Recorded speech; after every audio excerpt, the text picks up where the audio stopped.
بسم اللہ الرحمن الرحیم الحمد للہ وکفی وسلام علی عبادہ الذین اصطفی.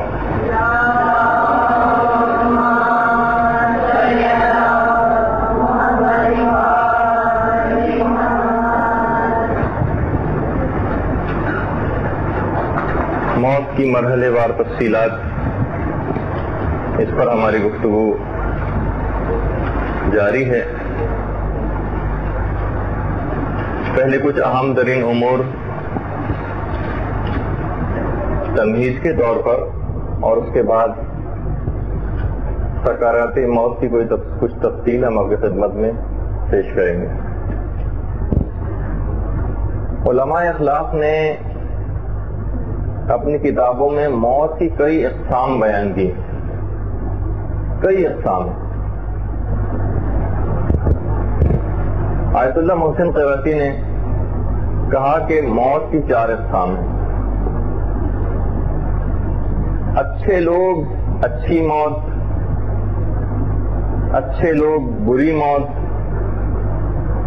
برے لوگ اچھی موت، برے لوگ بری موت. یہ 4 اقسام بیان کی گئی.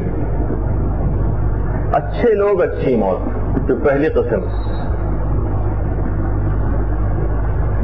مولا متقیان علی بن ابی طالب علیہ الصلوۃ والسلام فرماتے ہیں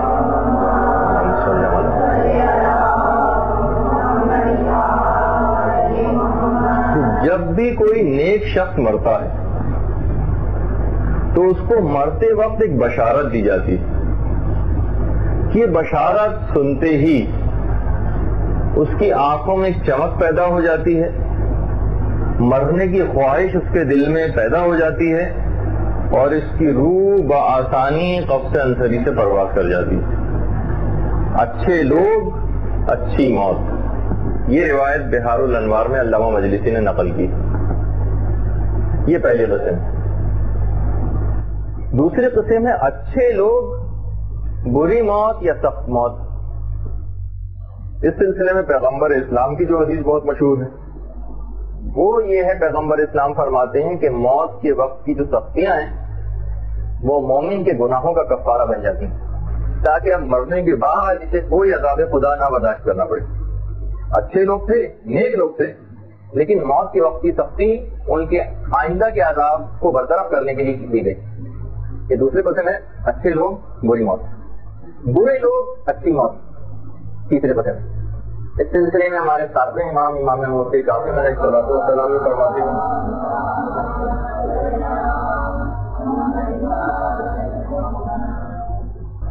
فرماتے ہیں کہ مثلا جو کافر لوگ ہوتے ہیں یا مثلا منافق جو ہوتے ہیں ان کو موت کے وقت بہت سہولت اور آسانی مل جاتی ہے، تاکہ دنیا میں انہوں نے جو نیک کام کیے تھے اس کا بدلہ یہیں پر ان کو مل جائے.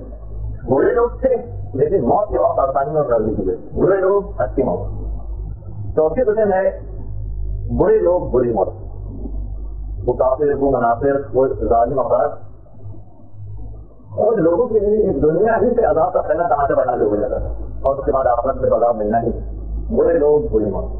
یہ کام رہتے بیان. کچھ علماء اسلام نے موت کو سنبھالنے کے سامنے بیان کی.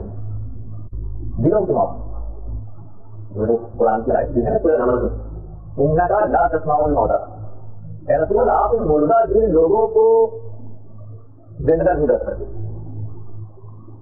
ان کے لیے مردہ ہو گئے، لیکن دلوں کی موت اس سے بتا دی.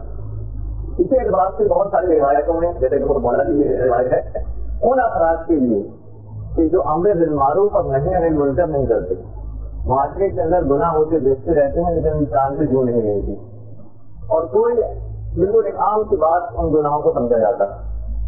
ان کے متعلق بھی مولانا نے ارشاد فرمایا کہ وہ چلتی پھرتی زندہ لاش ہیں.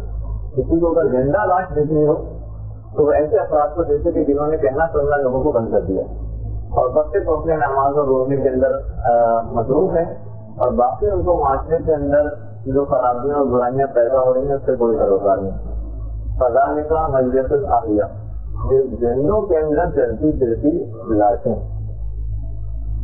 ایسا بہت سی مناجات جو آئمہ سے مرضی اس کے اندر سے یعنی یہ انسان جو روزانہ مختلف گناہوں کے اندر مبتلا رہتا ہے یہ خود اس کے دل کو مردہ کرنے والی چیز ہے. تو ایک تو یہ دلوں کی موت, یہ بھی موت کے اقسام میں سے ایک ہے. موت کے اقسام میں سے ایک اور قسم علماء نے بیان کی, وہ ہے معاشرے کی موت. اپنی اولادوں کو, اپنی تہذیب کو, اپنی معاشرت اور ثقافت کو, اپنی زبان کو غیروں کے حوالے کر دیں گے. یہ سب چیزیں کیا ہیں؟ یہ سب بھی اس کی تفصیل میں بہت جایا جا سکتا ہے, لیکن اتنا ہمارے پاس وقت نہیں ہے. البتہ آپ خود اس میں سوچ سکتے ہیں کہ معاشرہ ہی موت کا شکار ہو جائے. وہ جو ایک آپ کے اندر ایک صلاحیت تھی اور مقصد اہل بیت سے وابستہ افراد کے اندر جو ان کی کردار کی تحریر کی جھلک نظر آنی چاہیے تھی, وہ بالکل محفوظ ہو گئی. ہلکی پھلکی کی کوئی چنگاریاں یا وہ بھی پھولتی ہوئی محسوس نہیں ہوتی. تو انسان اس کا پورا معاشرہ اس کا شکار ہو جاتا ہے ایک جمود کا, اور گویا اس کو ایک موت تاری ہو جاتی ہے. ورنہ تعلیمات اہل بیت تو مردوں کو زندہ کرنے والی, دلوں کو زندہ کرنے والی چیزوں میں سے ہے. اسی اعتبار سے علماء اخلاق نے موت کی ایک اور معنی قسم بیان کی ہے جس کو کہا جاتا ہے معاشی موت, جو اس میں صاحبان ایمان اس وقت گرفتار.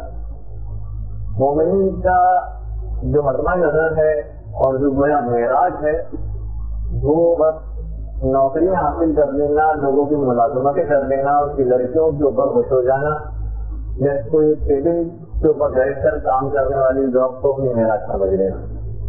کیا ہوا کہ دشمنان اہل بیت تمام دیکھنے کا پیسہ وہ لوگ لے گئے اور فقیری اور غربت ہمارے حصے میں رہی. یہ معاشی موت ہے کسی بھی قوم کی, جس کے اندر ہماری قوم جو ہے اس سے شکار ہو رہی ہے. اور پھر ایک جو سب سے اعلیٰ وجہ میں موت کی حضرت موت کے اور بہت ساری اقسام ہے, لیکن ہم اسی کے اوپر روکیں گے.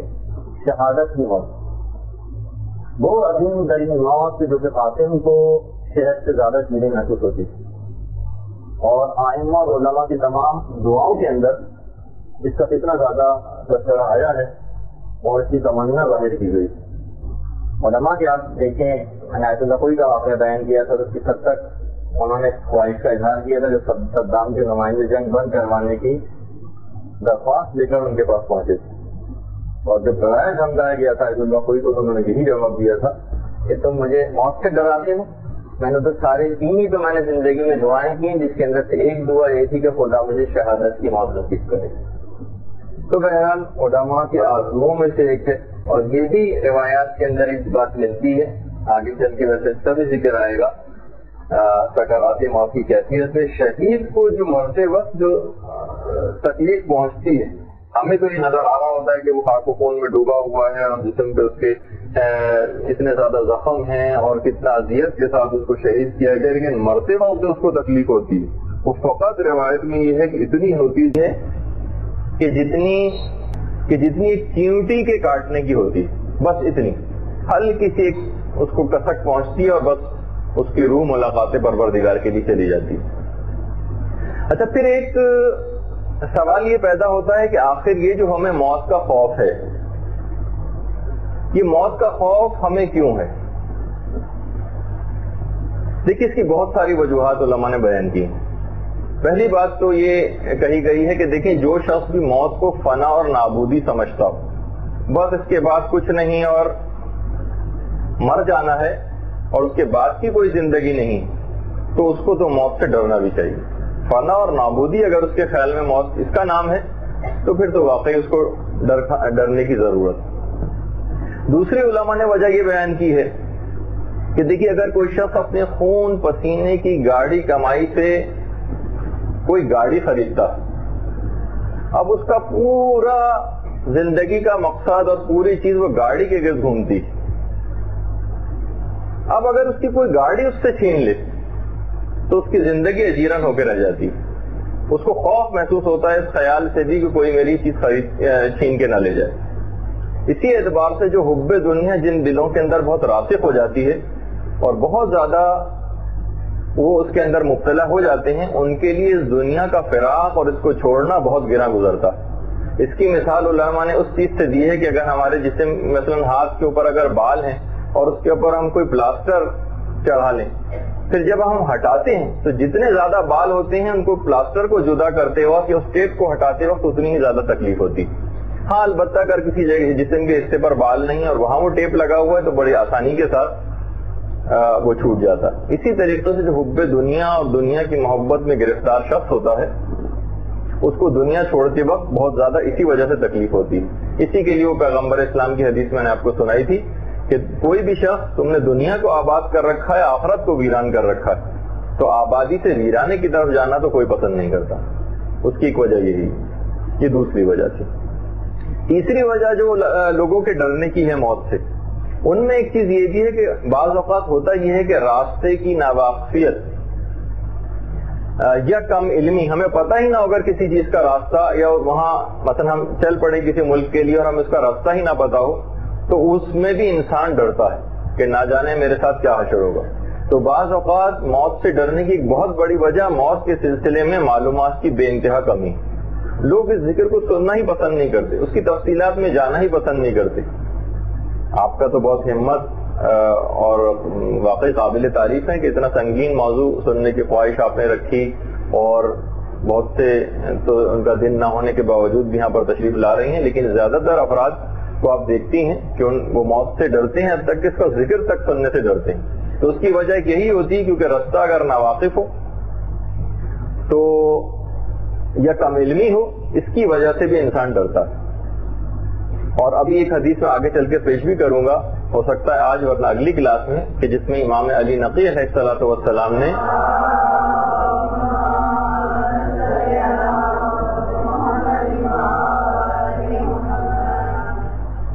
اپنے ایک صحابی سے جو سکرات موت کی کیفیت میں تھا اس سے یہ بات بیان کی تھی کہ اور وہ شخص موت کے خوف کی وجہ سے رو رہا تھا.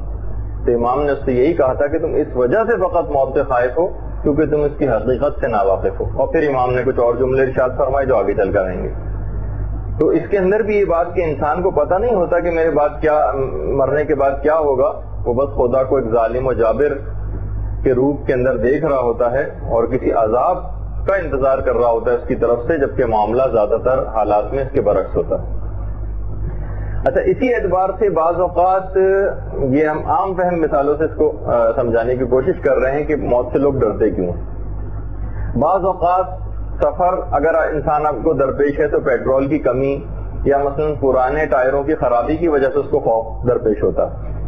وہ جو مولا بھی اکثر اپنے الفاظ میں کہا کرتے تھے نا کہ آہ من قلت الزاد و طول الطریق و بغض السفر و عظیم المورد. سفر کتنا زیادہ طویل ہے, زیادہ راہ کتنا کم ہے, اور منزل کتنی دور ہے, اور وہ مورد جہاں پہ ہمیں ٹھہرایا جائے گا وہ کتنا عظیم ہے, میدان قیامت. تو بعض اوقات یہ بھی چیز ہوتی ہے کہ ہمارے ساتھ ہمارے وہ اعمال ایسے نہیں ہیں. وہ جیسے کہا کہ ٹائر خراب ہیں, پیٹرول کی کمی ہے, کیسے منزل تک پہنچیں گے, اس وجہ سے بھی یہ خوف ہوتا ہے. اور بعض اوقات جو انسان کو ڈر لگ رہا ہوتا ہے بہت سے سفروں سے, اس میں بعض اوقات یہ ہوتا ہے کہ جناب اوور ٹیکنگ یا اوور اسپیڈنگ یا کچھ ایسے قابل دست اندازی پولیس یا قانون کے خلاف کوئی ایسی حرکت آپ نے کی ہوئی ہے سفر میں, اور اس بات کا ڈر ہوتا ہے کہ کہیں پولیس ہم کو پکڑ کے نہ لے جائے. تو قانون شکنی کی وجہ سے ہمیں ڈر محسوس ہو رہا ہوتا ہے. وہ جو ہے نا قرآن کی سورہ جمعہ کی غالباً آیت وَلَا يَتَمَنَّوْنَهُ أَبَدًا بِمَا قَدَّمَتْ أَيْدِيهِمْ, یعنی اس وجہ سے یعنی موت سے خائف ہیں بِمَا قَدَّمَتْ أَيْدِيهِمْ, یعنی اس سے پہلے یہ جو گزشتہ جو خلاف ورزیاں کر چکے ہیں اس کی وجہ سے کوئی شخص بھی اس بات کو پسند نہیں کرتا کہ وہ کٹہرے میں کھڑا کیا جائے. جبکہ مولا کائنات علی ابن ابی طالب علیہ الصلوۃ والسلام یہ فرماتے ہیں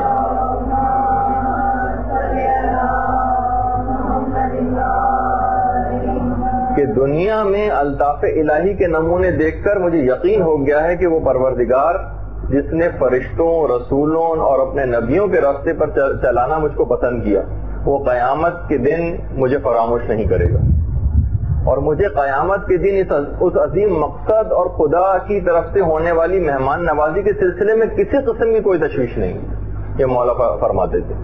تو مولا کے ماننے والوں کو بھی بہرحال یہ کچھ ایسی باتیں تھیں کہ جس کی وجہ سے لوگ موت سے ڈرتے تھے، موت سے ڈرتے ہیں بلکہ۔ اور دیکھیے، اگر بہت زیادہ موت سے ڈر لگے اور زندہ رہنا چاہیں تو بہت سارے اعمال ایسے بھی ہیں کہ جو زندگی کو طویل کر سکتے ہیں، کہ جس میں انسان اپنی گزشتہ زندگی کی غلطیوں کی تلافی کر سکے۔ عمر بڑھائی بھی جا سکتی ہے۔ ویسے تو ہمارا وہ کتابچہ جو مدرسے کی طرف سے شائع ہوا تھا، عمر اور رزق بڑھانے کے 100 طریقے، وہ اگر آپ مطالعہ کریں تو اس کے اندر بھی بہت سے طریقے ہیں، لیکن آج خاص طور پر ایک واقعہ آپ کی خدمت میں پیش کر رہا ہے، اور وہ واقعہ ہے حضرت داؤد علیہ السلام، جو خدا کے ایک نبی تھے، ان سے متعلق۔ حضرت داؤد زبور کی تلاوت کیا کرتے تھے، احکامات دین بتایا کرتے تھے، اور ایک نوجوان ان کے پاس آتا تھا اور بہت شوق سے زبور سنا کرتا تھا۔ اچھا، حضرت داؤد علیہ السلام کے پاس ملک الموت بھی آیا کرتا تھا۔ ایک دن ملک الموت آیا اور اس نوجوان کو بہت غور غور سے دیکھنے لگا۔ درود بھیج دیجیے محمد۔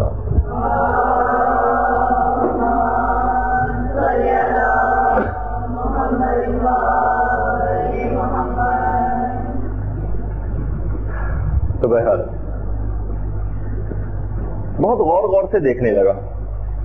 حضرت داؤد نے پوچھا کہ یہ بتائیے کہ آپ اس کو اتنا غور سے کیوں دیکھ رہے ہیں؟ کہا کہ اس کی ایک وجہ یہ ہے کہ یہ نوجوان آج سے ٹھیک 1 ہفتے کے بعد انتقال کر جائے گا۔ اچھا، حضرت داؤد علیہ السلام کو وہ نوجوان بہت زیادہ پسند تھا۔ خیر، وہ کہا کہ کیا یہ فیصلہ خدا کا بالکل حتمی ہے کہ یہ نوجوان مر جائے گا؟ ملک الموت نے کہا ہاں، یہ فیصلہ بالکل حتمی ہے، 1 ہفتے بعد اس نوجوان کی روح قبض کر رہے جاؤں گا۔ خیر، وہ چلا گیا، وہ نوجوان بھی چلا گیا۔ حضرت داؤد کو بڑی تشویش ہوئی، انہوں نے اس نوجوان کو بلایا اور کہا کہ بتاؤ کہ کیا تمہاری شادی ہو گئی؟ حضرت داؤد نے یہ سوچا کہ اس نوجوان نے زندگی میں کوئی خوشی نہیں دیکھی، کم سے کم یہ خوشی ہی اس کو مرنے سے پہلے نصیب کر دی جائے۔ کہا کہ نہیں ہوئی۔ انہوں نے اپنے ایک ماننے والے کو بلایا اور کہا کہ تم اپنی بیٹی کی شادی سے کر دو۔ وہ تیار ہو گیا۔ بہرحال بیٹی کی شادی ہو گئی اس نوجوان سے، اور وہ دونوں چلے گئے۔ ٹھیک 1 ہفتے بعد حضرت داؤد اس کے جنازے میں تجہیز و تکفین کے سلسلے میں پہنچے۔ وہاں جا کے دیکھا تو وہ نوجوان ویسے ہی زندہ ہے، ہنسی خوشی زندگی گزار رہا ہے۔ حضرت داؤد بہت زیادہ حیران ہوئے کیونکہ فیصلہ بالکل حتمی۔ ملک الموت اگلی ملاقات میں جب حضرت داؤد کے پاس آیا تو حضرت داؤد نے پوچھا کہ آپ نے تو یہ بات بیان کی تھی کہ یہ فیصلہ بالکل حتمی ہے موت کا، پھر یہ نوجوان زندہ کیسے رہا؟ کہا کہ اس نوجوان اور اس کی زوجہ کی آپس میں جو محبت تھی، اور آپ کا اس سلسلے میں تشویش کا اظہار کرنا، اور آپ کے ماننے والے کی یہ محبت جو اس نوجوان سے متعلق تھی، اور ان کے جو شوہر و بیوی کی آپس میں محبت تھی، اس کو دیکھ کر رحمت خدا جوش میں آ گئی، اور خدا کو اپنی رحمت سے یہ بات بہت بعید لگی کہ آپ لوگ تو اس نوجوان کے اوپر اتنا زیادہ مہربان ہو، تو خدا آپ سب سے زیادہ اس نوجوان پہ مہربان، تو اس کی زندگی کے اندر اضافہ کر دیا گیا۔ تو اسی اعتبار سے اللہم صلی اللہ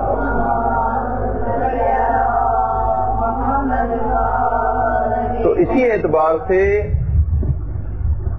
علماء نے لکھا کہ آپس کا اتحاد و اتفاق یہ عمروں کو بڑھاتا ہے، اور اس کا اگر الٹا آپ کرنے وائس ورثہ، آپس کی ناچاقیاں اور مخالفتیں اور جھگڑے یہ عمر کو کم کرتے ہیں۔ یعنی یقینی اور حتمی موت جو لکھ دی گئی تھی وہ تک ٹال دی گئی آپس کے اتحاد و اتفاق کی وجہ سے۔ تو بہرحال اگر کسی کو زیادہ ڈر لگے اور اپنی زندگی بڑھانا چاہے تو وہ اس فارمولے کے اوپر عمل کرے، آپس کے اختلافات و جھگڑے کو انسان ختم کرے، پھر دیکھے کہ وہ اپنی عمر کو بڑھائے گا، اور اس کے اندر اس کو توفیق پروردگار نصیب ہوگی کہ جس میں وہ اطاعت الہی کو انجام دے گا. دیکھیے بعض اوقات علماء نے لکھا ہے کہ لوگ بہت سارے ایسے نوجوانوں پہ یا بچوں کے اوپر بہت افسوس کرتے ہیں کہ بھائی یہ تو اس کے مرنے کی عمر نہیں تھی, ابھی تو اس نے کون سی خوشیاں دیکھی تھیں, کون سی اس نے نعمتیں خدا کی دیکھی تھیں. اس پہ علماء نے کہا کہ دیکھیے اس دنیا کے اندر خوشی کا کوئی بھی تصور نہیں, یہ بات یاد رکھیے, اس دنیا میں خوشی کا کوئی تصور نہیں. اصل خوشی تو حوض کوثر پر پہنچنا ہے, اصل خوشی تو مولائے متقیان کی زیارت ہے, ائمہ معصومین کے پڑوس میں پہنچ جانا, یہ اصل خوشی ہے. اور یہ اس دنیا کی ہزاروں اور کروڑوں خوشیوں سے بہتر ہے کہ جو کہ انسان حاصل کرتا ہے. حتیٰ کہ بہت ساری چیزیں یہ جو دیکھیے, جیسے کہ دفعہ ہم نے بیماری کے سلسلے میں بات کی تھی اسی اعتبار سے, حتیٰ کہ اگر کسی کے گھر میں کسی بچے کی کوئی موت ہو جائے اس تک کا اتنا زیادہ ثواب اور فائدہ بتایا گیا ہے کہ ہمارے چھٹے امام یہ بات بیان فرماتے تھے کہ اگر کوئی شخص کوئی بچہ اگر کسی کے گھر میں مر جائے, کسی شخص کے اگر کسی نابالغ بچے کا انتقال ہو جائے تو وہ زندہ رہنے والے 70 بچوں سے بہتر ہوگا. اور یہ بھی بیان فرماتے ہیں چھٹے امام کہ یہ جو نابالغیت کی حالت میں جو بچہ وفات پا گیا یہ اپنے زمانے کے امام کو درک کرے گا اور انہیں پا لے گا. یعنی ہم بہت سی چیزوں کو اپنے لیے بہت زیادہ پریشانی کا باعث سمجھتے ہیں, جبکہ اس کے اندر ہمارے لیے کتنی زیادہ بھلائی ہوتی ہے. لہٰذا اس بات کی ضرورت بہت زیادہ ہے کہ ہر محفل میں ذکر خدا ہو. آواز تھوڑی بڑھائیے. ہر محفل میں ذکر موت ہو. یہ ایک ایسی دلوں کو زندہ کر دینے والی چیز ہے, یعنی ذکر موت دلوں کو زندہ کرتا, موت کو بے انتہا آسان کر دیتا ہے. سب سے اہم بات یہ ہے کہ موت کو آسان کر دیتا ہے. پرانے زمانے میں جو علماء ہوتے تھے ان کے متعلق حکایات میں یہ بات ملتی ہے کہ باہم جمع ہوتے تھے اور اس طریقے سے ذکر موت کرتے تھے جیسے اپنے ہی جنازہ اپنے سامنے رکھا ہوا ہے, اور اس طریقے سے رویا کرتے تھے. اچھا بہت سارے دیکھیے سوالات لوگوں نے ایسے پیدا کر دیے ہیں لوگوں کے دماغوں میں, اور ان کو اس ذکر سے جو ہے وہ ہٹایا گیا ہے کہ بھائی ایک خیال باطل مثلا نے کی ہے کہ یہ دیکھیے یہ جو ہماری دنیا ہے یہ بالکل نقد ہے اور آخرت ایک ادھار کا سودا ہے. تو دیکھیے نقد کے اوپر ادھار کو ترجیح دینا کسی عقل مند کا شیوا نہیں, یہ اکثر لوگ اپنی گفتگو میں کہتے ہیں. دیکھیے یہ قاعدہ وہاں پر تو چل سکتا ہے کہ جہاں مثلا نقد اور ادھار بالکل برابر ہو, لیکن مثلا اگر نقد آپ کو 1 روپیہ مل رہا ہے اور ادھار آپ کو 10 کروڑ روپے مل رہے ہیں, جبکہ دنیا اور آخرت کے اندر یہ تقابل بھی نہیں, 1 روپے اور 10 کروڑ کا بھی تقابل نہیں ہے, کہ دنیا اور آخرت اتنی متضاد چیزیں. تو کوئی عقل مند شخص بھی اس نقد 1 روپیہ لینے کو پسند کرے گا بنسبت یہ کہ مثلا 10 سال بعد اگر سے 10 کروڑ روپے مل رہے ہیں, وہ کہے گا نہیں میں 10 سال بعد 10 کروڑ روپے لے لوں گا. اس کے اندر تو وہ نقد اور ادھار کے چکر میں نہیں پڑتا. تو یہ آخرت کے سلسلے میں ہی نقد اور ادھار کی بات کیوں آتی؟ مثلا بعض اوقات بہت سارے ڈاکٹر حضرات کچھ پھل اور غذائیں کھانے کو منع کرتے ہیں کہ بھائی اس بیماری کے اندر آپ نے جو پھل اور یہ غذائیں یہ آپ کے لیے ممنوع. حالانکہ ان پھلوں کی اور غذاؤں کی لذت نقد ہے اور شفا ہونا ایک ادھار سودا ہے, لیکن تب بھی آپ ان تمام چیزوں کے اوپر عمل کرتی ہیں. اسی اعتبار سے دوا کی کڑواہٹ نقد ہے, شفا ایک ضمنی چیز ہے, پتہ نہیں ملے یا نہ ملے. آپریشن کی تکلیف نقد ہے, شفا کا پتہ نہیں کہ ملے نہ ملے, لیکن اس کے باوجود بھی کوئی شخص اس بات کو یہاں پر لے کے نہیں آتا کہ نہیں بھائی ابھی تو یہ والی چیز تو مجھے فائدہ پہنچا رہی ہے نا, تو میں بات والی ادھار چیز کی طرف نہیں جاؤں گا. اسی اعتبار سے بہت سارے افراد یہ کہتے ہیں بھائی دنیا کا فائدہ تو یقین ہی ہے, آخرت میں شک ہے کہ پتہ نہیں ہم کو ملے یا نہ ملے, ہمارے اعمال قبول ہوں یا نہ ہو. تو دیکھیے یہی چیز جب انسان عملی طور پر دنیا میں کرتا ہے تو اس کا خیال فاسد ہوتا ہے. مثلا آدمی جو تجارت کرتا ہے, مشقت اٹھاتا ہے, اس کے اندر مستقبل کے ایک بہت بعید فائدے کے لیے وہ اس وقت انویسٹمنٹ بھی کر رہا ہوتا ہے, دیکھا جائے تو یہ اپنا پیسہ ضائع کر رہا ہے, پھینک رہا ہے, پتہ بھی نہیں کہ آئندہ منافع ملے یا نہ ملے, لیکن دنیا کے اندر اس کو یہ سوچ کبھی بھی نہیں آتی. لیکن اس کے باوجود یہ عمل کر رہا ہوتا ہے. تو یہ اپنے آپ کو لوگ بیوقوف بنا رہے ہوتے ہیں ان تمام باتوں کے ذریعے.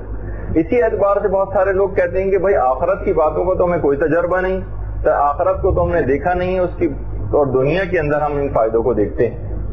تو دیکھیے بعض اوقات یہ بھی ہوتا ہے کہ ذاتی تجربہ اگر کسی چیز کا نہ بھی ہو تو بھی معتبر اشخاص کا قول معتبر ہوتا ہے.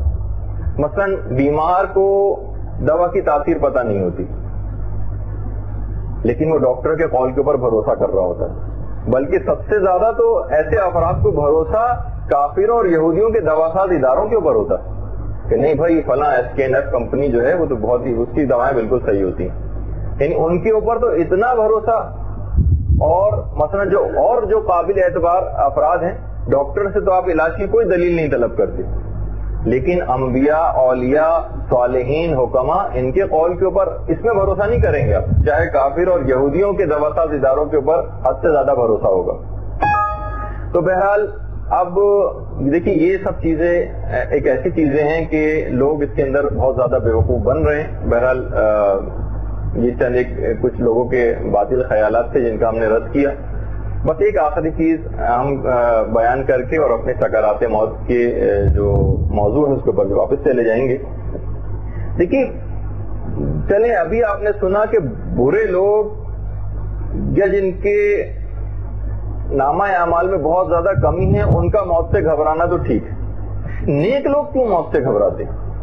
یہ بھی تو ایک سوال ہے نا. نیک لوگوں کی موت سے گھبراہٹ کی کیا وجہ ہے؟ علماء نے اس میں ایک بات کہی. دیکھیے یہ جو ہے نا کہ نیک لوگوں کا موت سے گھبرانا اور ملاقات پروردگار کا شوق بھی رکھنا، اس میں آپس میں کوئی منافات نہیں، اس میں کوئی تضاد نہیں. نیک لوگ موت سے گھبراتے بھی ہیں اور اس کے ساتھ ساتھ شوق ملاقات پروردگار رکھتے ہیں، بالکل اس انداز سے اس غوطہ خور کی مانند کہ جس کو موتی اور سیپیوں کی تلاش اور جواہرات کی تلاش ہوتی ہے اور وہ غوطہ لگا کے گہرے سمندروں میں جاتا ہے لیکن موت آ جانے سے ڈرتا بھی، ڈوب جانے کا بھی اس کو خوف ہوتا ہے. لیکن یہ ڈوب جانے کا خوف اس کو اپنے مقصد میں حائل نہیں ہونے دیتا اور اس کے باوجود ان اعمال کو انجام دیتا. تو دیکھیے بہرحال یہ ایک ایسی چیز ہے، ایک ایسا سفر ہے موت کا کہ جس میں آپ کو اکیلے ہی جانا ہے. اور مرزا غالب کی طرح سے تو نہیں ہے جو مرزا غالب جو کہا کرتے تھے کہ غالب اگر سفر میں مجھے ساتھ لے چلے حج کا ثواب نظر کروں گا حضور کو. تو بہرحال اس سفر میں تو بالکل اکیلے جانا ہے اور جتنا زیادہ راہ اپنے ساتھ ہوگا فقط وہ آپ کے کام آئے گا، یا ایک ایسا بینک اکاؤنٹ کھول کے جانا ہوگا کہ جس میں مستقل ثواب پہنچتا رہے اور اس میں کرنسی آتی رہے جو ہم بعد تک استعمال کرتے ہیں. اچھا اب سکرات موت کے سلسلے میں چند باتیں تو پچھلی دفعہ ہی بیان ہوئی تھیں اور ہم یہ باتیں بیان کر رہے تھے. اچھا بیچ میں یہ بات آ گئی کہ کچھ آپ کے سوالات میرے پاس اس وقت یہاں پہ موجود ہیں، جن کی ہوں ان کے جوابات بعد میں یہاں سے اٹھا سکتے ہیں، میں نے ٹیبل پہ رکھ دی ہیں. صالحین کے اوپر جب سکرات موت کی کیفیت طاری ہوتی تھی، یہاں تک کہ روایت میں یہ بات ملتی ہے کہ جب حضرت بلال حبشی کا آخری وقت قریب آیا تھا تو حضرت بلال حبشی کی جو زوجہ تھیں وہ بہت زیادہ گریہ وزاری کر رہی تھیں، جبکہ بلال یہ فرما رہے تھے کتنے مزے کی بات ہے اور کتنے لطف کی بات ہے کہ ہم پیغمبر اسلام سے ملاقات کریں گے، اپنے دوستوں سے ملیں گے، رسول کے اصحاب باصفہ سے ملاقات کریں گے. بلال کی خوشی سکرات کے وقت دیکھنے سے تعلق رکھتی تھی. ان کی زوجہ رو رہی تھیں اور بلال اس کا اظہار کر رہے تھے کہ بس اب ملاقات ہوئی چاہتی.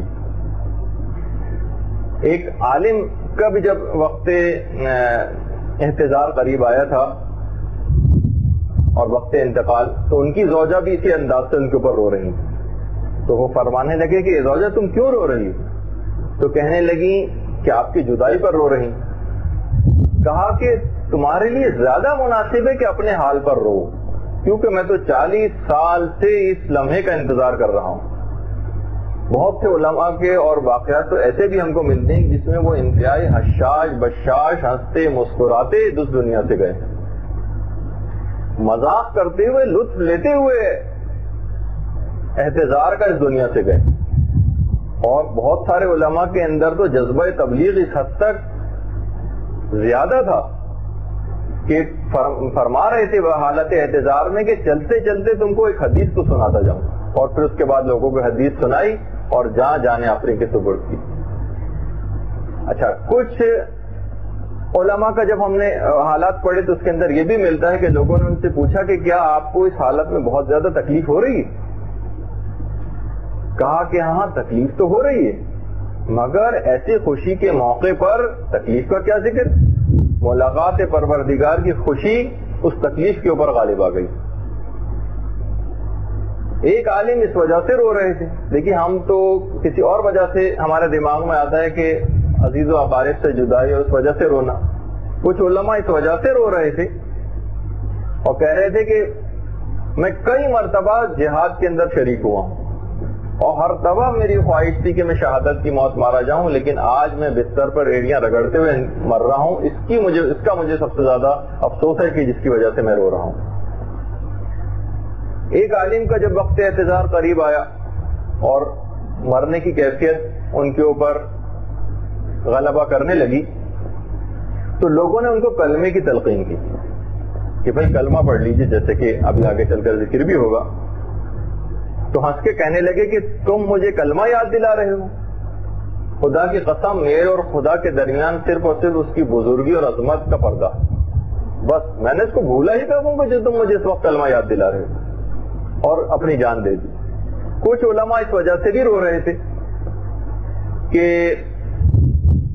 60 سال گزر گئے، 60 سال گزر چکے ہیں اور میں ایسی کوئی تسبیح اپنے لیے تلاش کر رہا ہوں جو میں نے ذکر خدا انجام دیا تھا ان 60 سالوں میں، کہ جس کے اندر شیطان کا کوئی دخل نہ ہو۔ دیکھیے یہ ایسی چیز ہے کہ بہرحال اس موقع سے، اس وقت سے ڈرتے بھی رہنے والی، کہ حضرت یوسف علیہ السلام کی بھی ایک دعا ہے، توفنی مسلما والحقنی بالصالحین، پروردگارا تو مجھ کو مسلمان اٹھانا اور صالحین کے زمرے میں مجھ کو شامل کرنا۔ توفنی مسلما، مجھے مسلمانوں والی موت نصیب فرمانا۔ تو بہرحال یہ جو آپ نے ابھی سنا کہ 60 سال کی زندگی گزر گئی اور وہ ایک ایسی تسبیح تلاش کر رہے تھے، تو بہرحال تسبیح پروردگار کرتے رہنا ہے، ذکر خدا کرتے رہنا ہے مستقل۔ 2 روز عزیز غنیمت ہے ذکر حق کر لے، بدن میں جان دہن میں زبان رہے نہ رہے، جو اکثر شاعروں کا جملہ بھی ہے۔ اچھا اب آ جائیے، ہم اس چیز کا اب ذکر کریں گے کہ سکرات کے وقت اصل میں ہوتا کیا ہے۔ سکرات موت کی جو کیفیات ہوتی ہیں، تو دیکھیے حالات تو یہ ایسے ہیں کہ بہرحال جس کے لیے مولا فرماتے تھے کہ سکرات کے وقت کچھ ایسی کیفیات سے انسان گزرتا ہے کہ جس کو بیان نہیں کیا جا سکتا، ایسے حالات اس کو درپیش ہوتے ہیں کہ جو بیان نہیں ہو سکتے۔ اچھا جس وقت اب میں براہ راست شہید دست رب شیرازی کا ایک طریقہ اختیار کرتا ہوں، وہ بالکل جو روایات اور واقعات ہوتے تھے ان کو حاضرین پر منطبق کرتے تھے، تو بات زیادہ سمجھ آتی۔ میں اب اس طرح سے اس کو کہتا ہوں کہ دیکھیے جب بھی آپ کا وقت انتقال قریب آئے گا، جو کہ برحق ہے ہر شخص کو اس سے گزرنا ہے، تو شیطان اس وقت آپ کے بائیں جانب آ کر کھڑا ہو جائے گا۔ دیکھیے اب ہم بالکل آخری لمحات کو بیان کر رہے ہیں، اور آپ پر زور ڈالے گا کہ آپ اپنے دین کو چھوڑ دیں۔ کہا جاتا ہے، روایات سے اس کی بہت تائید ہے کہ 3 پریشانیاں مرتے وقت مومن کو لاحق ہوتی ہیں۔ 3 پریشانیاں۔ نمبر 1 تو حالت احتضار کے اندر خود ایک تکلیف ہوتی، جان کنی کی جو کیفیت ہوتی ہے۔ دوسری ہے شدت پیاس، یہ مرتے وقت ہوتی، اور تیسری ہے جس کو کہا جاتا ہے احراق الکبد، یعنی جگر کی آگ، حسرت و یاس کی آگ۔ اب اس کی تفصیل آگے چل کر آئے گی کہ جو سورہ تکاثر میں ہے کہ وہ آگ جو دلوں سے اٹھے گی، بہت سی آگ کی کیفیت حسرت و ندامت، اور کہ میں نے اپنی پوری زندگی کس فضول چیزوں کے اندر ضائع کر دی، جو حسرت و یاس کی آگ ہوگی. یہ 3 کیفیات مرتے وقت ہوتی ہیں. اچھا شیطان اس وقت بائیں جانب آ کر آپ کے کھڑا ہو جائے گا اور ہاتھ میں پانی کا ایک کوزہ لے کر آئے گا اور کہے گا, آپ کو پریشرائز کرے گا کہ آپ خدا کا انکار کر دیں, رسولوں کا انکار کر دیں. آپ کو اس بات پر مجبور کرے گا کہ عیسیٰ کو خدا کا بیٹا آپ کہیں. وہ آپ کو مجبور کرے گا کہ کم سے کم یہی کہہ دو لا الہ, کوئی خدا نہیں, اور میں اس وقت تم کو یہ پانی دوں گا. لیکن مرد مومن اس کے متعلق ملتا ہے کہ وہ کہے گا لا اقول, نہیں کہوں گا, اور اس کے ہاتھ سے وہ کوزہ لے کر زمین پر دے مارے گا. ردت کو ابلیس لا علیکم فاشہد ان لا الہ الا اللہ. اس وقت آپ کی بھی انشاءاللہ یہ کیفیت ہوگی کہ اس کے ہاتھ سے وہ لے کر نیچے پھینک دیں گی اور کہیں گی نہیں کہوں گی, ابلیس کو رد کریں گی, اور اس وقت کلمہ زبان پہ جاری کریں گی کہ میں گواہی دیتی ہوں کہ پروردگار عالم کے علاوہ کوئی معبود نہیں, محمد اللہ کے رسول ہیں اور علی خلیفہ بلا فصل ہیں اور وصی رسول ہیں. درود بھیج دیجیے محمد علیہ.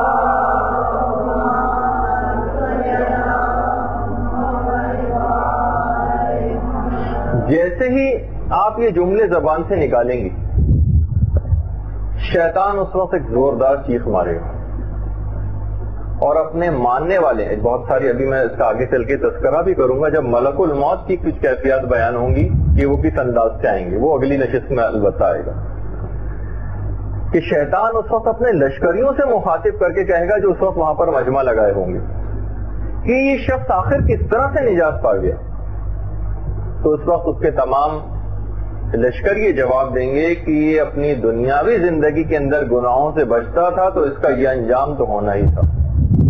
تو گناہوں سے بچنا یہ ایک ایسی چیز ہے کہ بہرحال یہ آپ کو سکرات موت کے وقت شیطان سے اس طریقے سے نجات دلائے گی. یعنی شیطان کے لشکر ہی بھی اس بات کے معترف ہوں گے کہ گناہوں سے بچنے کی وجہ سے آپ کا یہ نیک انجام تو ہونا ہی تھا. اچھا جس وقت جان نکلنے والی ہوگی اس وقت ایک چیز اور ہو رہی ہوگی, وہ یہ کہ آپ کے جو جسمانی اعضاء جتنے بھی ہیں, ہاتھ, پاؤں, آنکھ, منہ, زبان, یہ پیغمبر اسلام فرماتے ہیں کہ سکرات موت کے وقت جب اعضاء میں بے چینی پیدا ہوتی تو اس وقت تمام اعضاء ایک دوسرے کو سلام کرتے ہیں. السلام علیکہ تفارقنی وافارقک الی یوم القیامہ. وہ ایک دوسرے کو سلام کریں گے اور کہیں گے کہ اب ہمارے اور تمہارے درمیان قیامت تک کے لیے جدائی ہو رہی ہے, ہمارے اور تمہارے درمیان قیامت تک کے لیے جدائی ہے. تمام اعضاء ایک دوسرے کو سلام کریں گے. لیکن اس وقت یہ جب یہ کیفیات طاری ہو رہی ہوں گی آپ پر تو اس وقت آپ کچھ سوچ بھی رہی ہوں گی. اور مولا متقیان علی ابن ابی طالب علیہ السلام یہ بات بیان کرتے ہیں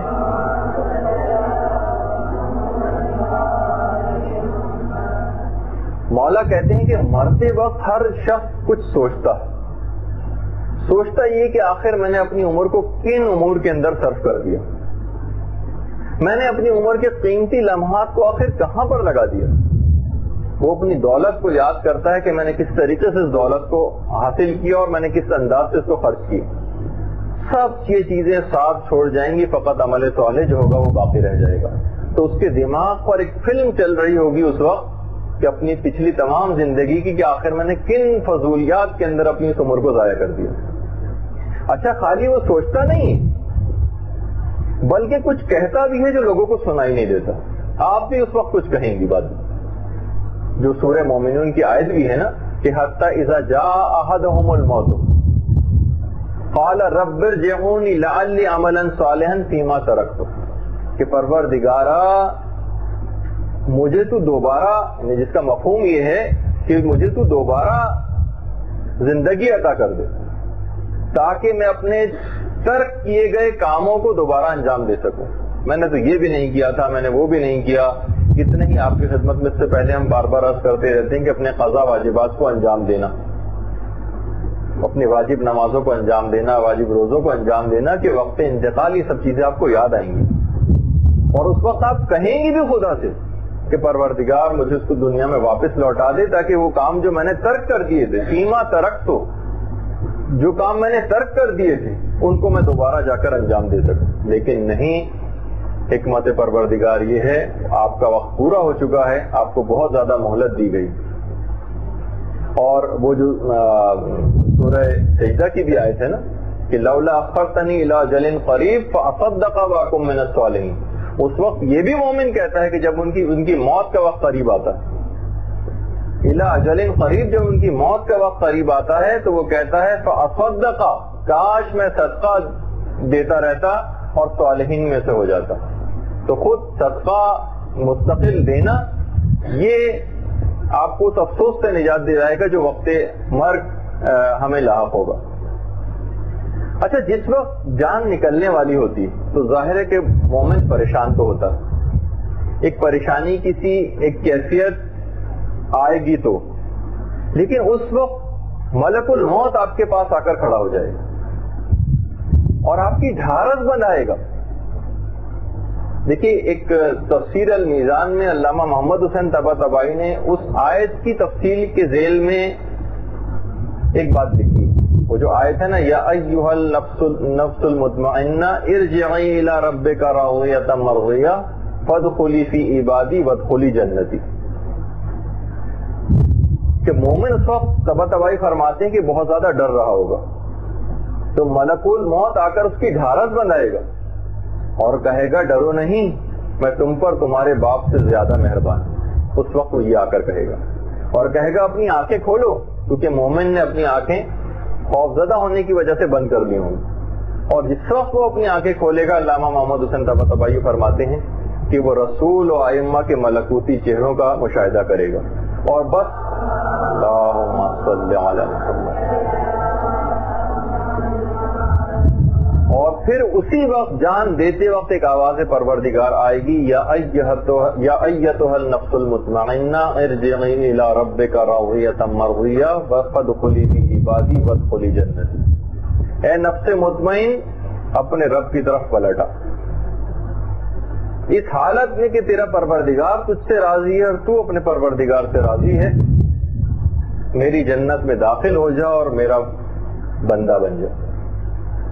تو اس وقت ہمارے ساتھ یہ ہو رہا ہوگا. اچھا، ابھی جو آپ نے ایک چیز سنی کہ یہ جو تین چیزیں خاص طور پر لاحق ہوں گی ہر مرنے والے کو، اس کے اندر ایک ہم نے شدت پیاس کا بھی تذکرہ کیا تھا.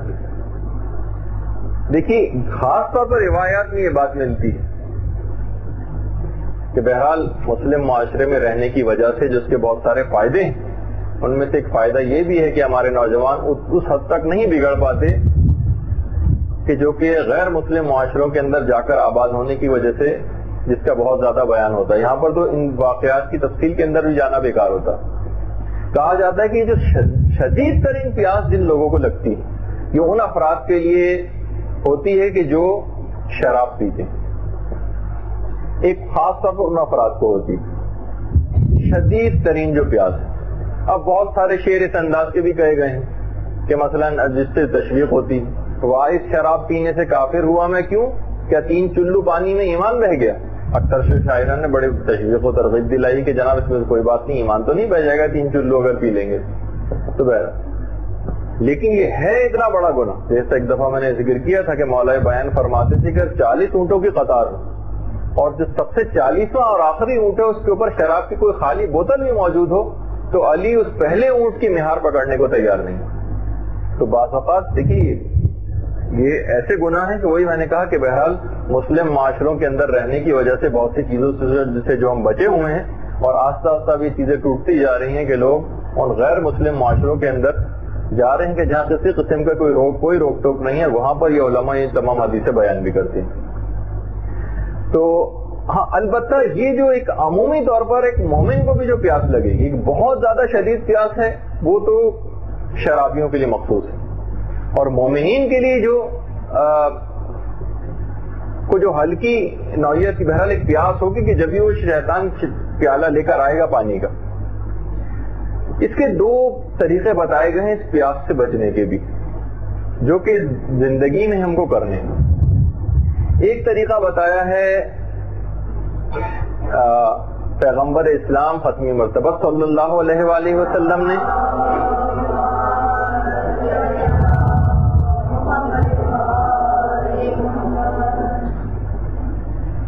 ایک بیان فرمائے ہمارے چھٹے امام جعفر صادق علیہ السلام.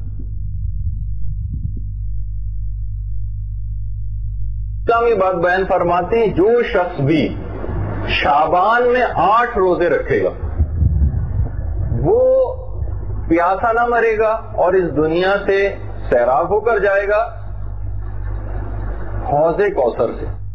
حوض کوثر کے پانی سے اس دنیا سے سیراب ہو کر جائے گا جو بھی شعبان کے مہینے میں 8 روزے رکھے گا.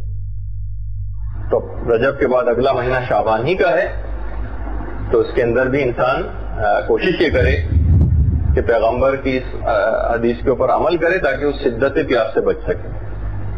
جو دوسرا طریقہ ہے اس پیاس سے بچنے کا وہ جو چھٹے امام نے بیان فرمایا ہے وہ یہ ہے کہ جو شخص بھی سورہ نازعات کی تلاوت کرے گا والنازعات غرقا والناشطات نشطا والصابحات صبحا وہ جو بہت مشہور سورہ جو شخص بھی سورہ والنازعات کی تلاوت کرتا رہے گا وہ سیراب مرے گا سیراب ہی اٹھایا جائے گا اور سیراب ہی جنت میں داخل ہوگا. ورنہ میدان قیامت کی تفصیل میں بھی ہم بیان کریں گے کہ شدت پیاس و بھوک وہاں پر بھی. لیکن والنازعات غرقا کی تلاوت کرنے والا اور یقیناً اس سے مراد فقط یہ نہیں ہے اور کہ آپ لفظی طور پر تو پڑھیں لیکن والنازعات غرقا کے جو سورہ والنازعات ہے اس کے جو مطالب اور مفاہیم ہیں اور اس کے اندر جو پیغامات ہیں ان کو بھی تفسیر کے اندر سے دیکھنے کی کوشش کیجیے گا کہ اصل مطمع نظر تو اس سے اخلاق کو درست کرنا اور سنوارنا کہ جس کے اثرات اور نتائج یہ ہوں گے کہ جب آپ ان پر عمل کریں گی تو خود بخود یہ تمام تکالیف آپ سے دور ہو جائیں گی. تو بہرحال یہ دو شعبان کے 8 روزے اور والنازعات غرقا کی مسلسل تلاوت اور اس کے مفاہیم میں غور و فکر یہ شدت پیاس سے نجات دلائے گا. اچھا جس وقت ملک الموت اگرچہ ڈھارس بند آتا ہے اور اس وقت ایک کیفیت یہ بھی ہوتی ہے کہ کچھ اور فرشتے بھی جو اس وقت وہاں پر موجود ہوں گے آپ کے پاس وہ بھی آپ کو باقاعدہ بہلائیں گے. روایت میں تذکرہ ملتا ہے کہ مرنے والے کے پاس مرنے والے کی مختلف مرنے والے کے جو جس وقت کوئی بھی شخص مرنے والا ہوتا ہے تو مختلف چیزوں کے ذریعے فرشتے آ کر ان کا دل بہلاتے ہیں. روایت میں جس طرح روتے ہوئے بچے کو والدین بہلایا کرتے اور اس کی روح اتنی آسانی کے ساتھ ان کی بہلاوے کے نتیجے میں نکل جاتی ہے جس طریقے سے آٹے میں سے بال نکل جاتا ہے. تو ایسا نہیں ہے کہ پروردگار جو ایک کانسیپٹ جو میں نے بہت پہلے ذکر کیا تھا اپنی پہلی گفتگو میں تو اس میں یہی بات ہو رہی تھی کہ شدت مبالغہ ہمارے دماغوں میں بہت زیادہ مرنے کا بیٹھ گیا. تو بہرحال اچھا پھر جس وقت کسی بھی اس مومن کی جو روح نکل چکی ہوتی نکلنے کے بعد اگرچہ اس کی تھوڑی سی تفصیل اور باقی ہے ملک الموت والی وہ انشاءاللہ اگلی لیکن اب ہم ایک سیکوینس میں چل رہے ہیں اس وجہ سے اس کو بیان کر رہے ہیں. روح نکلنے کے بعد فرشتے آپ کو سلام کریں گے اور جنت میں داخلے کی بشارت دیں گے. فرشتوں کا سلام ہوگا آپ پر اور اس کے بعد جنت میں داخلے کی بشارت ہوگی. اس کے بعد آپ کی جو روح ہے بدن آپ کا سامنے موجود ہوگا بلکہ آپ اپنی آنکھوں سے اپنے جسم فانی کو بھی دیکھ رہے ہوں گے. روح نکل کر ایک طرف ہو جائے گی. اس وقت آپ کی روح اپنے بدن کو مخاطب کر کے کچھ کہے گی. کیا کہے گی؟ روایت میں یہ بات بھی آئی ہے روح بدن کو مخاطب کر کے کہے گی خدا تجھ کو جزائے خیر دے. تو نے خدا کی اطاعت و بندگی میں جلدی کی اور خدا کی نافرمانی میں تو سستی کرنے والا تھا. آج کا دن تجھے مبارک ہو. تو نے خود بھی عذاب خدا سے نجات پائی اور مجھ کو بھی عذاب خدا سے نجات دلوائی. اور اس کے بعد روایت میں ہے کہ یہی مضمون جسم روح سے کہے گا. ہمارا جو جسم ہے یہی الفاظ روح سے کہے گا. اچھا اب دیکھیے یہ بھی ہے بہت ساری روایات میں کہ مرنے کے بعد عزیز و اقارب اعزہ اور رشتہ دار وہ تو سب رو رہے ہوں گے آپ پر لیکن 3 چیزیں ایسی ہیں جو اور رو رہی ہوں گی. وہ چیزیں کون سی ہیں؟ سب سے پہلی تو وہ جگہ جہاں آپ روزانہ نماز پڑھا کرتی ہیں وہ جگہ آپ کے غم میں رو رہی ہوگی. دوسری چیز وہ دروازے جہاں سے آپ کے اعمال صالحہ اوپر جایا کرتے وہ آپ کے غم میں رو رہے ہوں گے. اور تیسری چیز وہ دروازے جہاں سے آپ کا رزق اترا کرتا تھا وہ دروازے آپ کے غم میں رو رہے ہوں گے. یہ تین چیزیں ایسی ہیں جو معنوی طور پر جو رو رہی ہوں ان عزیز و اقارب اور رشتہ داروں کے علاوہ. دیکھیے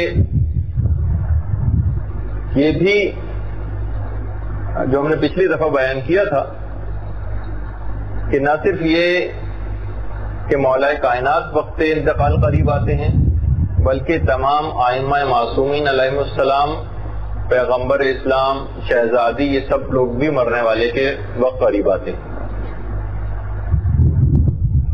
اور یہاں تک یہ ملتا ہے بہت سارے ایسے واقعات ہیں. خاص طور پر میں ایک ریکمینڈ کروں گا آپ کو ایک کتاب عبرت انگیز واقعات کے نام سے ایک اردو زبان میں ترجمہ ہو کر آئی ہے. آیت اللہ تہرانی کی ایک کتاب ہے وہ آپ ضرور لے کر پڑھیں. اس کے اندر بہت سارے ایسے واقعات آیت اللہ نے بڑے بڑے علماء کے حوالے سے بیان کیے. تہرانی فرماتے ہیں کہ ایک نوجوان عالم دین تھے. وہ ایک دفعہ ایک ایسی بیماری کے اندر مبتلا ہوئے.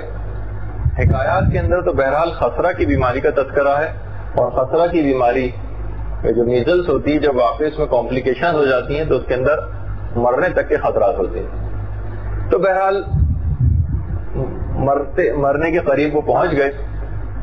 تو بہرحال ان کی جو ماں تھی وہ ان کو لے کر 7ویں امام کے روضے کی طرف ان کو لے کر آئی. اور جب وہ بالکل وہ فرماتے ہیں کہ جب میرے انتقال کا وقت قریب آیا تو اس وقت میری ماں میں وہاں پہ موجود نہیں تھی اور وہ دعا کرنے کے لیے مکان کی چھت پر چلی گئی. اچانک میں نے دیکھا کہ مولا کائنات ائمہ معصومین علیہ السلام تشریف لے آئے اور کہا کہ ہمارے ساتھ چلو گے. میں نے کہا ہاں. تو میں ان کے ساتھ جانے کے لیے تیار ہوا. اچانک میں نے دیکھا کہ میری والدہ جو مکان کی چھت پر گئی ہیں وہاں پہ مخاطب ہو کر کہتی ہیں امام موسیٰ کاظم علیہ السلام سے کہ میں اپنے بیٹے کو یہاں پر مرنے کے لیے نہیں لائی تھی, میں اس کو یہاں پر دفن کرنے کے لیے نہیں لائی تھی, میں آپ کے پاس اس کو شفا یابی کے لیے لے کر آئی تھی. اور امام کو واسطے دینے شروع کیے. اسی وقت اچانک میں نے دیکھا کہ امام موسیٰ کاظم علیہ السلام تشریف لائے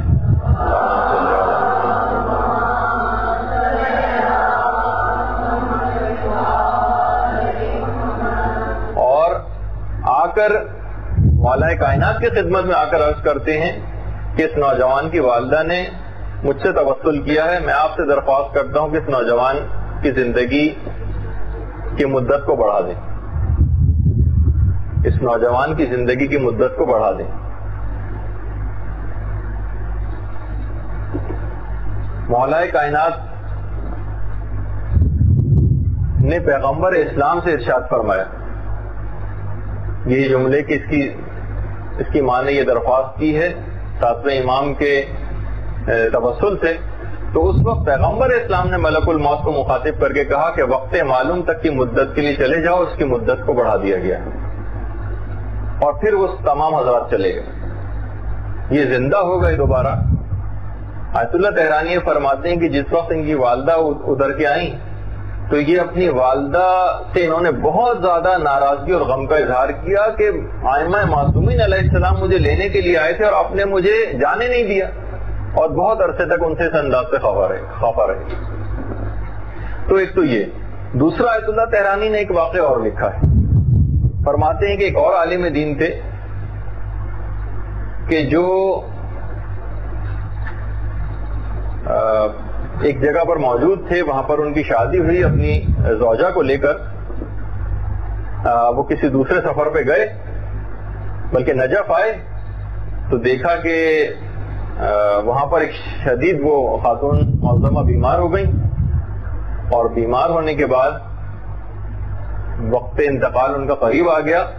تو وہ البتہ اس وقت ان کے پاس سے چلے گئے بہت زیادہ مایوسی کے عالم میں. ان کو وہ فرماتے ہیں کہ اتنا زیادہ میرے دل میں رنج و غم تھا کہ میں نے ابھی میری حال ہی میں شادی ہوئی ہے, ان کو لے کر میں نجف یہاں پر آیا ہوں, اور انہوں نے یہ دیکھا کہ اب جب میں کس منہ سے اپنی سسرال کا سامنا کروں گا کہ وہ کہیں گے کہ ہماری نوبیاہتا بیٹی کو یہاں سے لے گئے اور کسی اور جگہ دفن کر کے آ گیا.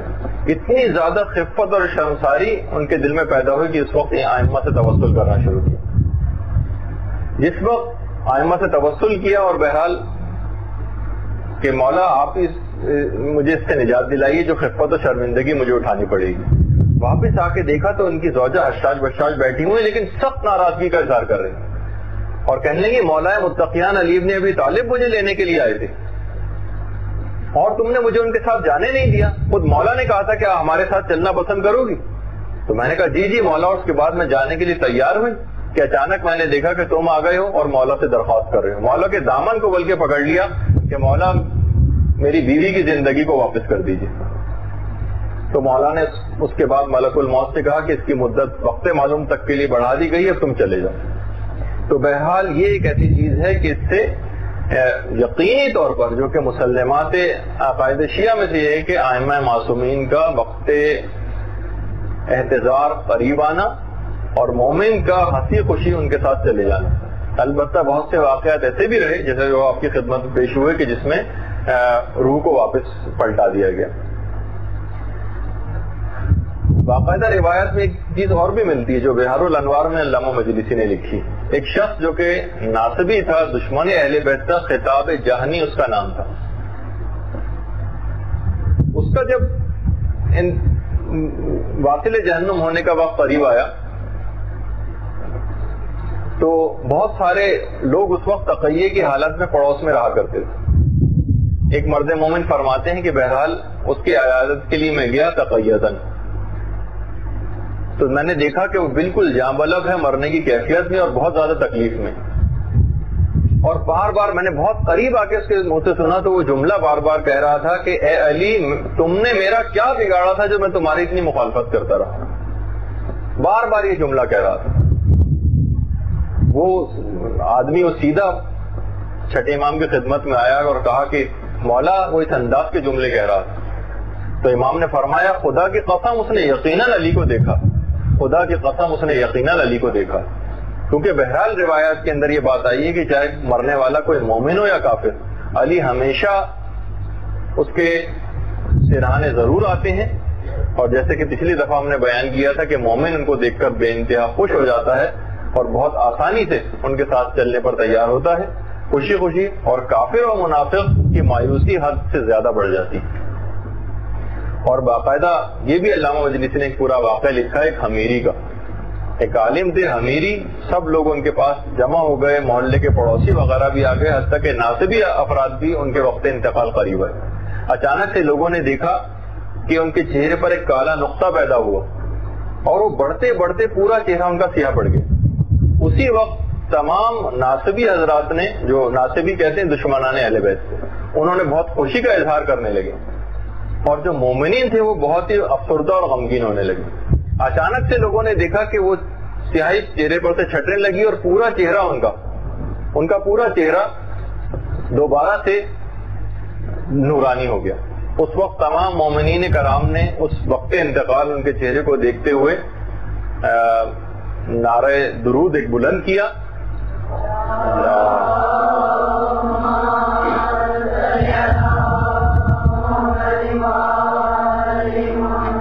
اور اس وقت پھر علامہ مجلسی نے وہ اشعار لکھے ہیں کہ جو کہ حمیری نے اس وقت کہے.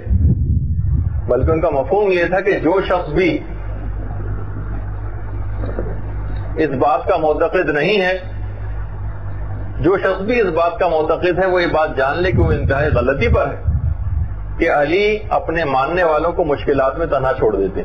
اور پھر اس کے کئی اشعار ہیں جو علامہ مجلسی نے لکھے اور اس کے بعد نہایت ہی خوش و خرم طریقے سے انہوں نے جان دی. تو مولا اس اعتبار سے بھی اپنے گناہگار بہت سے ماننے والوں کی بھی اس انداز سے مدد کرتے ہیں کہ ایک یقینی عذاب ایک آیا اور پھر مولا نے آ کر اس کو ڈال دیا. اچھا اب دیکھیے یہ جو سکرات موت کی جو کیفیت ہے یہ بظاہر تو آپ کو ایسی لگ رہی ہے کہ جو بڑی سخت ہے اور بڑی پریشان کن اس وقت ہوگی. جبکہ ابھی آپ کی خدمت میں جیسے کہ عرض ہوا کہ یہ مومن کے گناہوں کا کفارہ یہ کیفیت بن جائے گی، اور یہ بہترین کیفیت ہوگی کہ آپ کو اس کے بعد کوئی مشکل اور پریشانی کا سامنا نہ کرنا پڑے گا۔ کافر کو البتہ اس کا بدلہ دے دیا جائے گا، اور کافر سے بھی بعض اوقات جو نرمی کی جاتی ہے وہ اس کے دنیا میں جو اس نے نیک کام کیے ہیں اس کا بدلہ ہو جاتی ہے۔ اور یہ بھی روایت میں یہ بات آئی ہے، پیغمبر اسلام سے مروی ہے کہ فرماتے ہیں جب پروردگار عالم کسی بندہ مومن پر رحم فرمانے کا ارادہ کرتا ہے تو اس کی تمام برائیوں کا بدلہ دنیا میں اس کو دے دیتا ہے، کبھی بیماری کی صورت میں، کبھی گھر والوں کی پریشانی کی صورت میں، اور کبھی اولاد کے سلسلے میں پریشانیوں کی صورتوں میں، اور کبھی معاش کی صورتوں میں۔ بعض اوقات انسان غربت اور تنگدستی کا ایسا شکار ہو جاتا ہے، لیکن یہ اس کی تمام گناہوں کا کفارہ اسی دنیا میں خدا اس کو فارغ کر دینا چاہتا ہے ان مشکلات میں ڈال کر۔ اگر پھر بھی کچھ بچ جائے اس کے گناہوں میں سے تو پیغمبر اسلام فرماتے ہیں تو اس وقت نزا کے وقت جو سختی اس پر ہوتی وہ اس کو دی جاتی ہے تاکہ اس کے ذمے پھر کوئی گناہ باقی نہ رہے، اور ملاقات پروردگار کے وقت وہ بالکل گناہوں سے پاک ہو کر پروردگار عالم سے ملاقات کرے، اور اس انداز کا ہو جائے جس طریقے سے وطن مادر سے جس طرح پیدا ہوا تھا، اور کوئی گناہ اس کے ذمے باقی نہ ہوگا۔ پیغمبر اسلام یہ بات بھی ارشاد فرماتے تھے کہ مومن کو ہر چیز میں ثواب ملتا ہے، حتیٰ کہ مرتے وقت جو نیزہ کی سختی ہوتی ہے اس تک میں ثواب ملتا ہے، اور اگر کوئی خطا اس کی باقی رہ جاتی تو مرتے وقت پیشانی کے اوپر جو پسینہ آتا ہے اس کے ذریعے اس کا کفارہ ادا کر دیا جاتا ہے۔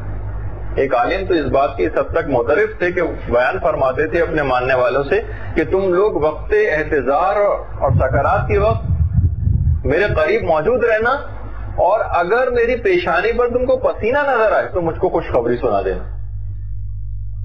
علماء نے لکھا ہے کہ مرتے وقت مومن کی پیشانی پر پسینہ آنا اس بات کی علامت ہے کہ مومن اپنی گزشتہ زندگیوں کی خدا کی نافرمانیوں پر پشیمان ہے، اور یہ کیفیت علماء کا کہنا ہے کہ یہ فقط مومنین کے اوپر طاری ہوتی، کافر میں کیونکہ حیا نام کی کوئی چیز نہیں ہوتی تو یہ پیشانی پر پسینہ آنا وقت احتضار کی کافروں کے اوپر شاید طاری نہیں ہوتا۔ اب یہ تو یعنی علماء کا بیان کرنا ہے کہ ظاہر ہے کہ ان کا جو آبزرویشن اس سلسلے میں۔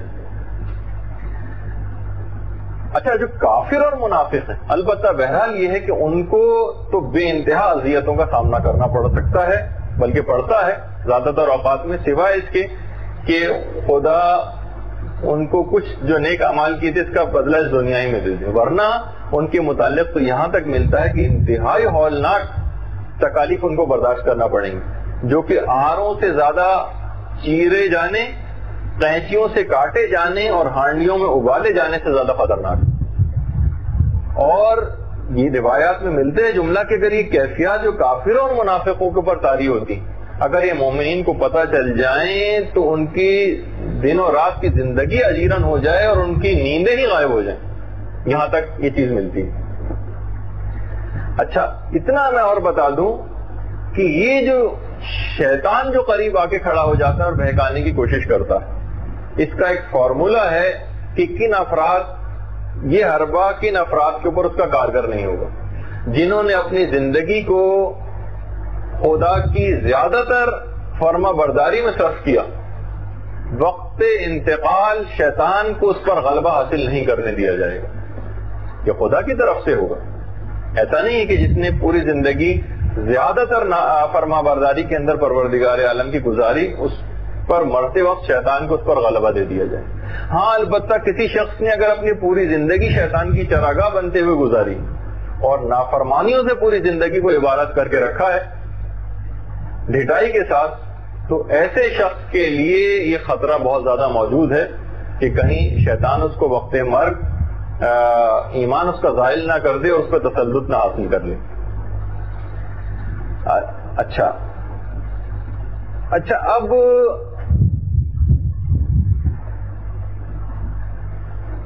کسی نے ایک دفعہ امام سے یہ بات بھی پوچھی کہ آخر کیا وجہ ہے کہ بہت سارے مومنین بعض اوقات سختی سے جان دیتے ہیں، بہت سارے مومنین ہنسی خوشی دنیا سے رخصت ہوتے ہیں، بعض اوقات کافروں میں بھی ہم دیکھتے ہیں کچھ سختی سے جان دیتے ہیں اور کچھ کی روح بہت آسانی کے ساتھ نکل جاتی ہے. تو اس کا بھی امام نے بہرحال وہی جواب دیا کہ جو کہ ابھی آپ نے سنا، جس کا مفہوم یہی تھا کہ مومنین کے اوپر جن کی بہت آسانی سے جان نکلتی ہے ان کے لیے ان کا ثواب یہیں سے شروع ہو جاتا ہے کہ دنیا میں اس کی اچھائیوں کا بدلہ دے دیا جائے. اور وہ مومنین کی جن کی سختی سے جان نکلتی اس میں بھی مومن کا یہ فائدہ ہوتا ہے کہ اس کے بعد اب مرنے کے بعد اسے کوئی عذاب بھگتنا نہیں پڑے گا، بس یہیں پر ہی سب کچھ اس کا قصہ ختم کر دیا جائے گا گناہوں کا، وہ بالکل پاک و پاکیزہ ہو کر ملاقات پروردگار کرے گا. تو بہرحال یہ بہت ساری کیفیات ایسی ہیں کہ جس میں انسان گرفتار ہوتا ہے. بعض اوقات یہ بھی لوگ امام کے پاس آتے تھے بھاگے بھاگے کہ مولا فلاں ہمارا جاننے والا اور ہمارا دوست وہ بہت زیادہ پریشان ہو رہا ہے مرنے سے. امام نے وہی بات بیان فرمائی کہ یہ سب سے آخری تکلیف ہے جو اس کو اٹھانی پڑے گی، اور اس کے بعد اس تکلیف کو اٹھانے کے بعد تمہارا وہ دوست اس طرح سے پاک و پاکیزہ ہو کر اس دنیا سے جائے گا کہ پھر وہ ہم اہل بیت کے ساتھ اس دارالعوض میں ہمیشہ کی زندگی گزارنے کے قابل ہو جائے گا. تو آپ اس کو ہرگز ایسا نہ سمجھیے گا. بہرحال ہمیں تو ایسے اعمال انجام دینے ہیں کہ جو ہمیں یہ والی کیفیات سے بھی نہ گزرنا پڑے، لیکن بالفرض اگر کسی کو گزرنا پڑتا بھی ہے تو اس بات کا اس کو بالکل اطمینان ہوگا کہ اب آئندہ کی زندگی میں ائمہ کے ساتھ دارالعوض میں ہمیشہ کی زندگی گزارنے کے قابل ہو جاؤں گا. اور یہ بھی امام بیان فرماتے تھے جب لوگ کہتے تھے کہ مولا بہت زیادہ یعنی مرنے سے جو ڈر لگتا ہے، تو امام نے یہ بیان فرماتے تھے کہ تم کو معلوم ہے کہ دیوانے اور بچے یہ آخر کیوں دوا پینے سے اجتناب کرتے ہیں؟ کہا کہ مولا اس وجہ سے کہ وہ دوائی کے اثرات وغیرہ سے واقف نہیں ہوتے، اس کا فائدہ کیا ہوگا؟ کہا بالکل اسی طریقے سے جس طریقے سے ایک عقل مند مریض کڑوی دوا پینے سے اعتراض نہیں کرتا. اس کی بھی وجہ امام نے یہ بتائی کیونکہ وہ اس چیز سے واقف نہیں ہوتا کہ واقعی مجھے کتنی زیادہ، لیکن بہرحال اگر ایک عقل مند مریض ہوتا ہے تو وہ کڑوی سے کڑوی دوا بھی اس وجہ سے پی لیتا ہے ہنسی خوشی، کیونکہ اسے معلوم ہے کہ اس کے نتیجے میں بالکل ٹھیک ہو جاؤں گا. تو اگر کوئی مومن ایسا ہوتا بھی ہے تو اپنی عقل کو، میں نے جیسے اس سے پہلے کہا تھا کہ اس کی عقل اس وقت حاضر رہے گی، تو اپنی عقل سے بھی اس بات کا فیصلہ اس کو وہ کر لے گا کہ اس کے اندر بھی میرا فائدہ ہی فائدہ ہے. اور پھر مولانا نے ایک مثال اور بھی دی تھی، کہا کہ اگر کوئی شخص بہت زیادہ اس کے جسم پر میل کچیل اور خارش میں مبتلا ہو تو کیا کوئی عقل مند اس بات کو پسند نہیں کرے گا کہ وہ حمام چلا جائے اور نہا لے اور اس اذیت سے نجات پا لے، یا یہ کہ وہ پھر بھی اسی اذیت کے اندر رہنا پسند کرے اور حمام میں نہ جائے نہانے کے لیے؟ تو لوگوں نے کہا یقیناً مولا کہ حمام میں جانے سے اگر اس اذیت سے نجات ملتی ہے تو یقیناً کوئی بھی عقل مند شخص جانے سے اعتراض نہیں کرے گا. تو مولا نے فرمایا کہ بس موت کی اسی حمام کی مانند کہ جو تمہارے جسم سے ان تمام غلاظتوں اور علائشوں کو جو تمہاری روح کے اوپر تم نے طاری کر رکھی ہیں ان کو صاف اور بہا کر لے جائے گی اور تم بالکل طاہر اور پاک و پاکیزہ ہو جاؤ گے. تو بہرحال اب ایک ایسی شخص کے پاس بھی امام گئے تھے جو کہ وہ موت کی دہشت سے رو رہا تھا. تو امام نے یہی کہا تھا اس سے کہ، اور مولانا نے یہی جملے ارشاد فرمائے تھے کہ تم اس طریقے سے پاک و پاکیزہ ہو جاؤ گے کہ تمہارے ذمے کوئی گناہ باقی نہ رہے گا. یہ روایت میں جملہ ملتا ہے کہ جب امام نے یہ تمام جملے اس سے ارشاد فرمایا اور اس کو سمجھایا حالت احتضار میں سکرات موت کی کیفیت کے وقت، تو اس وقت پھر اس کا تمام خوف و حراس ظاہر ہو گیا. اسی وقت اس کا تمام خوف و حراس ظاہر ہو گیا، فخر و انبساط کی لہریں اس کے چہرے سے نمودار ہونے لگی اور وہ آمادہ موت ہو گیا، آنکھیں بند کر لیں اور اپنی راہ کے اوپر چل دیا. تو بہرحال ابھی آپ نے تھوڑی سی ایک تمام کیفیات کو سنا جو کہ سکرات موت کے سلسلے کے اندر مومن کے اوپر طاری ہوتی ہیں.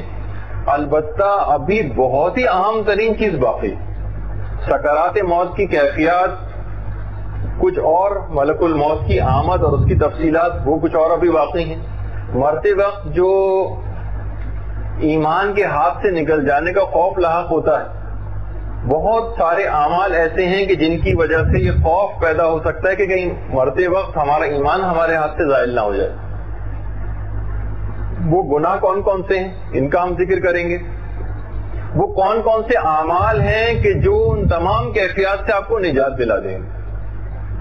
پھر جب حالت احتضار قریب آتا ہے تو اس وقت خود آپ کی اپنی واجب ذمہ داریاں کیا ہوں گی اس کا ہم اگلی دفعہ ذکر کریں گے. جو اطراف میں لوگ کھڑے ہوں گے ہو سکتا ہے کہ ہم بھی کبھی کسی مرنے والے شخص کے قریب کھڑے ہوں, اس وقت ہماری ذمہ داریاں کیا ہوں گی. مومن کون کون سے کام ایسے خود اپنی زندگی میں کر جائے کہ جو ان تمام کیفیات سے اس کو بچا لے, اس کی ہم تفصیلات بیان کریں گے. اور وہ کافی تفصیلی موضوع ہوگا جو شاید اگلی 2 نشستوں تک اور جاری رہے گا, بلکہ شاید 3 بھی نشستیں اس میں ہو جائیں. لیکن یہ ہے ہی اتنا امپورٹنٹ, اتنا مورد ابتلا, کوئی شخص اس میں ایکسیپشن نہیں ہے, چاہے وہ نبی مرسل ہو یا بالکل ایک عام آدمی, سب کو اس کی تمام کیفیات سے گزرنا ہوتا ہے. تو بہرحال کیونکہ ہم گناہگار اور خاطی بندے ہیں, ہمیں اس کی تیاری, جو موت کی تیاری کے معنی یہی ہیں کہ ان تمام چیزوں کا دفع آپ پہلے سے کر لیجئے. تیاری کے اور کوئی معنی نہیں کہ موت کے لیے تیار اور آمادہ رہنا.